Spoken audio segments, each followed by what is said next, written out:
Assalamualaikum warahmatullahi wabarakatuh. Perkenalkan, nama saya Syakira Mulia Ramadhani dengan NIM 2324631101. Pada video kali ini saya akan membahas mengenai sebuah topik reformasi birokrasi di Indonesia, capaian dan tantangan.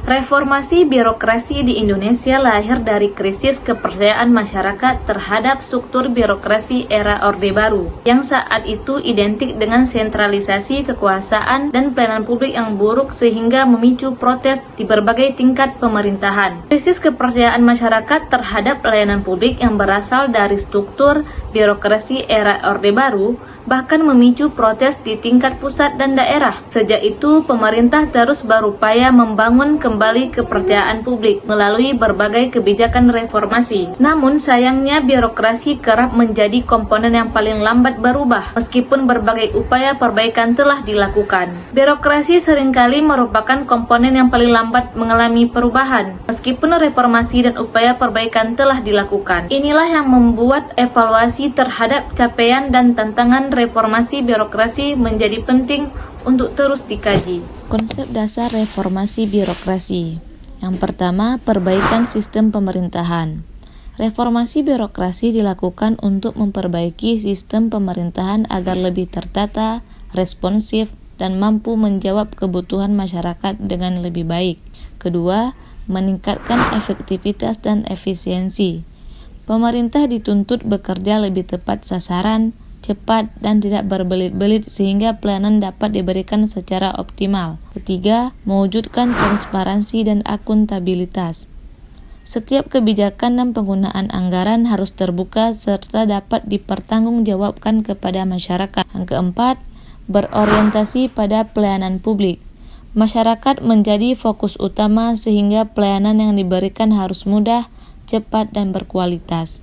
Poin kelima, mendukung good governance. Reformasi birokrasi bertujuan menciptakan pemerintahan yang bersih, efektif, transparan, dan dipercaya masyarakat. Slide selanjutnya, teori reformasi birokrasi menurut Max Weber. Yang pertama, aturan dan prosedur yang jelas. Setiap pekerjaan dilakukan berdasarkan aturan yang pasti agar pelayanan berjalan tertib dan konsisten. Poin kedua, pembagian tugas yang tegas. Setiap pegawai memiliki tugas dan tanggung jawab sesuai bidangnya sehingga pekerjaan lebih terarah. Poin ketiga, struktur hierarkis. Adanya tingkatan jabatan memudahkan koordinasi, pengawasan, dan pengambilan keputusan. Poin keempat, profesionalisme aparatur. Aparatur harus bekerja berdasarkan kemampuan dan keahlian, bukan karena kepentingan pribadi.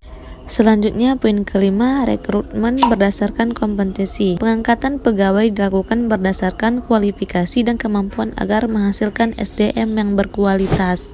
Selanjutnya, teori New Public Management atau NPM. Yang pertama, fokus pada hasil kerja. Keberhasilan birokrasi diukur dari hasil yang dirasakan masyarakat, bukan hanya dari banyaknya kegiatan. Kedua, efisiensi penggunaan sumber daya. Anggaran, waktu, dan tenaga harus digunakan secara tepat agar tidak terjadi pemborosan. Tiga, peningkatan kualitas pelayanan. Pelayanan publik harus terus diperbaiki agar lebih cepat, mudah, dan memuaskan masyarakat. Yang keempat, inovasi dalam pemerintahan. Pemanfaatan teknologi dan cara kerja baru diperlukan untuk meningkatkan kualitas pelayanan. Dan poin terakhir, kepuasan masyarakat. Masyarakat yang merasa terbantu dan puas menjadi indikator penting keberhasilan birokrasi. Slide selanjutnya, capaian reformasi birokrasi. Yaitu yang pertama, penerapan sistem merit ASN. Pengembangan karir ASN kini lebih menekankan kompetensi dan kinerja daripada faktor kedekatan. Kedua, seleksi jabatan terbuka. Jabatan tertentu dapat diisi melalui proses seleksi yang lebih transparan dan kompetitif. Ketiga, digitalisasi pelayanan publik. Banyak layanan pemerintah kini dapat diakses secara online sehingga lebih praktis dan cepat. Dan yang keempat, peningkatan akuntabilitas.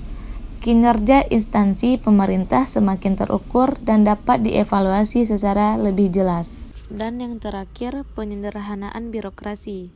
Prosedur yang rumit mulai dipangkas agar pelayanan menjadi lebih efektif. Slide yang terakhir, Tantangan reformasi birokrasi. Poin pertama, budaya kerja yang masih kaku. Sebagian birokrasi masih terbiasa dengan pola kerja lama yang kurang fleksibel terhadap perubahan. Poin kedua, pola pikir aparatur belum berubah sepenuhnya. Masih ada aparatur yang berorientasi pada rutinitas bukan pada kualitas pelayanan. 3. Intervensi politik. Campur tangan kepentingan politik terhadap memengaruhi profesionalisme birokrasi. Dan keempat, korupsi masih terjadi. Praktik korupsi masih menjadi hambatan dalam mewujudkan birokrasi yang bersih dan terpercaya. Dan poin terakhir, kesenjangan teknologi antar daerah. Tidak semua daerah memiliki akses dan kemampuan teknologi yang sama, sehingga reformasi belum merata. Berdasarkan pembahasan tadi, dapat disimpulkan bahwa reformasi birokrasi di Indonesia telah membawa berbagai kemajuan, terutama dalam penataan kelembagaan, peningkatan kualitas pelayanan publik, digitalisasi administrasi pemerintahan, serta penerapan sistem merit dalam manajemen aparatur sipil negara. Namun demikian, masih terdapat berbagai tantangan yang harus dihadapi, seperti perubahan budaya kerja aparatur, peningkatan integritas birokrasi, pemberantasan korupsi, dan pemerataan kualitas pelayanan publik di seluruh daerah. Oleh karena itu, keberhasilan reformasi birokrasi membutuhkan komitmen yang kuat dari pemerintah, serta partisipasi aktif masyarakat dalam mengawasi jalannya pemerintahan. Dengan birokrasi yang profesional, transparan, dan akuntabel, diharapkan tujuan pembangunan nasional serta peningkatan kesejahteraan masyarakat dapat tercapai secara optimal. Beberapa rekomendasi yang dapat diajukan. Yang pertama, memperkuat pengawasan internal dan eksternal secara konsisten sebagai instrumen pencegahan korupsi. Yang kedua, mempercepat perubahan pola pikir dan budaya kerja aparatur, tidak hanya berhenti pada perubahan struktur atau regulasi di atas kertas. Ketiga, mengurangi kesenjangan teknologi antar daerah agar reformasi dirasakan manfaatnya secara merata, tidak hanya di kota besar saja. Keempat, menjaga independensi lembaga pengawas dan peradilan sebagai prasyarat penting keberhasilan pemberantasan korupsi. Dan yang kelima, melibatkan partisipasi masyarakat sipil dalam mengawal dan mengevaluasi jalannya reformasi birokrasi. Demikian pemaparan saya mengenai reformasi birokrasi di Indonesia, capaian dan tantangannya. Semoga materi yang saya sampaikan dapat menambah wawasan dan memberikan manfaat bagi kita semua dalam memahami pentingnya reformasi birokrasi untuk mewujudkan tata kelola pemerintahan yang lebih baik. Cukup sekian dari saya. Wabillahi taufiq wal hidayah. Wassalamualaikum warahmatullahi wabarakatuh.